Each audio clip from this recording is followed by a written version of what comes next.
നമസ്കാരം. ഗോൾഡിൽ ഒരു golden opportunity വരുന്നുണ്ട്. ആക്ച്വലി ഇതൊരു കൺഫർമേഷൻ ക്യാൻഡലാണ്.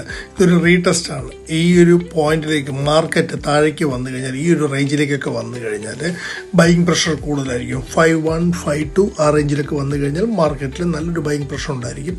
സോ മാർക്കറ്റ് നല്ല രീതിയിൽ മുകളിലേക്ക് പോകാനുള്ള സാധ്യത വളരെ കൂടുതലാണ്. ഏകദേശം ഒരു 181 പോയിന്റോളം മാർക്കറ്റ് മുകളിലേക്ക് വരാനുള്ള സാധ്യതയുണ്ട്. സോ ഓർഡർ ഫ്ലോ അനാലിസിസ് കറക്റ്റായിട്ട് ക്യാൻഡിൽ കൃത്യമായിട്ട് കാണിക്കുന്നുണ്ട്. അത്യാവശ്യം ഇവിടെ ഒരു റീടെസ്റ്റ് സെല്ലിംഗ് പ്രഷർ നല്ല രീതിയിൽ കാണിക്കുന്നുണ്ട്. ദാറ്റ് മീൻസ് ഇതൊരു നല്ലൊരു കൺഫർമേഷനാണ്.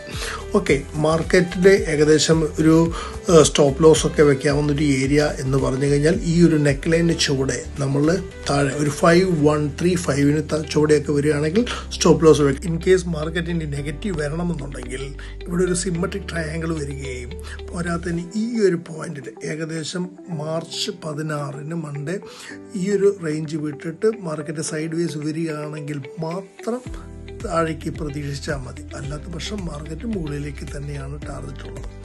അപ്പോൾ താഴേക്ക് വരികയാണെങ്കിൽ ഏകദേശം $234 മാർക്കറ്റ് താഴേക്ക് വരാനുള്ള സാധ്യത കൂടുതലുണ്ട്. അതുപോലെ തന്നെ മാർക്കറ്റ് മുകളിലേക്കാണെങ്കിൽ ഈ പറയുന്ന മാതിരി ഫസ്റ്റ് ചാൻസ് ഇതാണ്.